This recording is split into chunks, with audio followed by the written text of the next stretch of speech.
Invitée ce soir, elle était dans la rue il y a plus d'un an pour défendre son métier de magistrat. Fanyersou Ernaivi, l'ex-présidente du syndicat de la magistrature, est aujourd'hui en course pour la présidentielle malgache.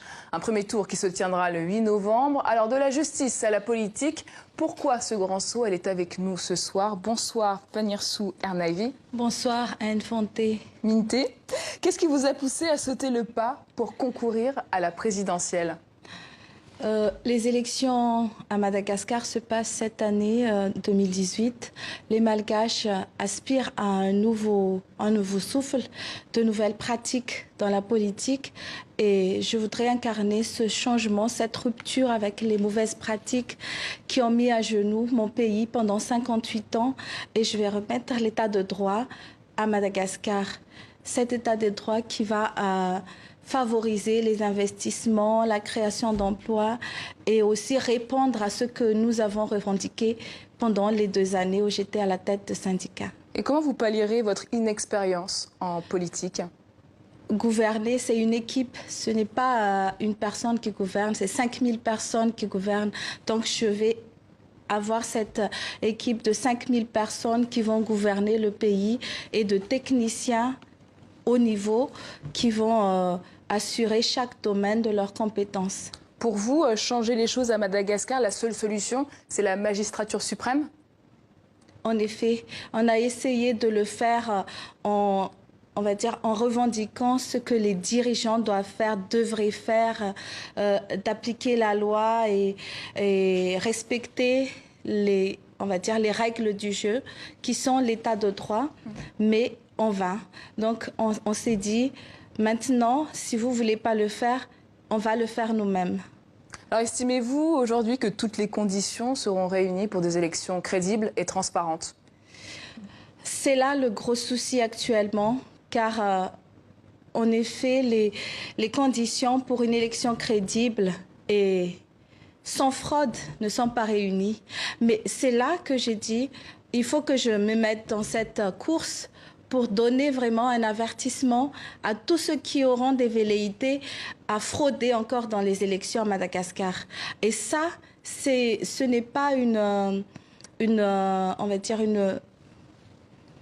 intention qui n'est pas préparée.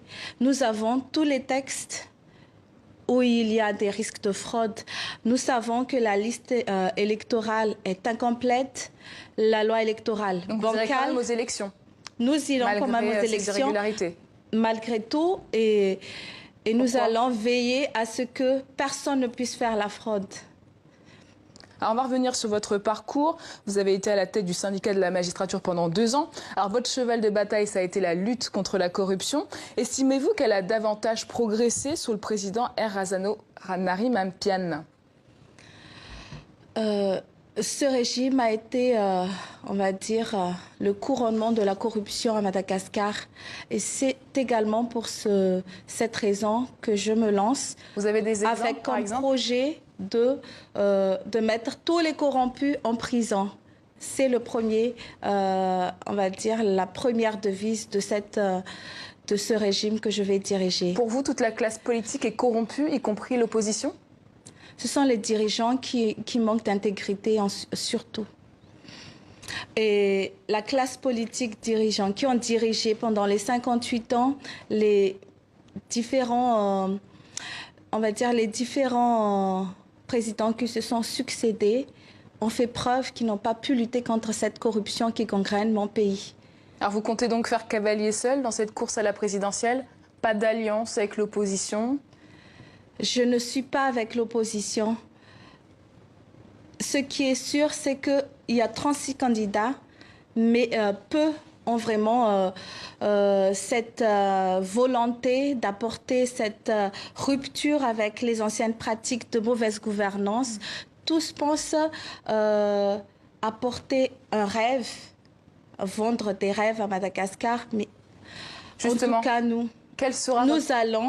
allons, avec mon équipe, nous allons instaurer vraiment l'assise de cette bonne gouvernance par l'état de droit, par les nouvelles règles du jeu également. Quelle sera votre première mesure que vous prendrez pour lutter contre la corruption? Demain, vous êtes présidente de Madagascar. Qu'est-ce que vous mettez en place? pour lutter contre la corruption. Une mesure. Une mesure pour la lutte contre la corruption. Déjà, les dossiers en cours qui sont en instance actuellement vont être jugés parce qu'il y a des blocages au niveau de la magistrature suprême et du ministère de la Justice. Donc, ces dossiers-là, ils vont être jugés selon la loi et toujours en respectant l'indépendance de la justice. Alors j'aimerais qu'on revienne sur la vie quotidienne des Malgaches. Alors 90% de la population vit sous le seuil de pauvreté. Quel est le chantier prioritaire pour en sortir ?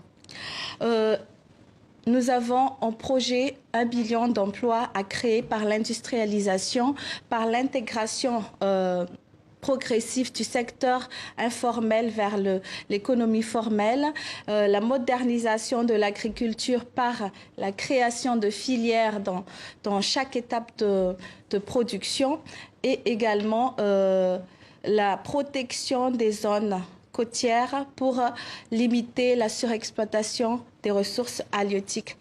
Ça, c'est entre autres, mon programme contient 110 engagements qui seront, on va dire, vulgarisés, mis à la connaissance du public au prochain, à l'ouverture de la campagne électorale. Alors, il y a un autre cas. Tous les ans, le Grand Sud de Madagascar est frappé par le kéré, comme disent certains habitants. Autrement dit, la faim et la famine. Comment on fait revivre cette région où il pleut très peu, où les infrastructures manquent ? Actuellement, il y a plusieurs projets sur le Grand Sud, dont des projets miniers et agricoles et également les projets d'électrification et d'apport en eau potable. Ces projets ? Il faut revoir ces projets en fait, parce que pas plus tard qu'hier, j'ai vu le projet de 330 navires qui vont exploiter les côtes du Sud en prétextant vouloir créer 10 000 emplois pour le Vous n'y croyez pas ? Je n'y crois pas. Et donc, nous allons revoir ces contrats, mais également apporter l'hydroélectrique, l'électrification et l'eau potable dans le sud pour qu'ils puissent produire eux-mêmes dans l'agriculture et également les infrastructures routières, car cette zone est très enclavée. Merci beaucoup Fenyersou Ernaïf d'avoir accepté notre invitation.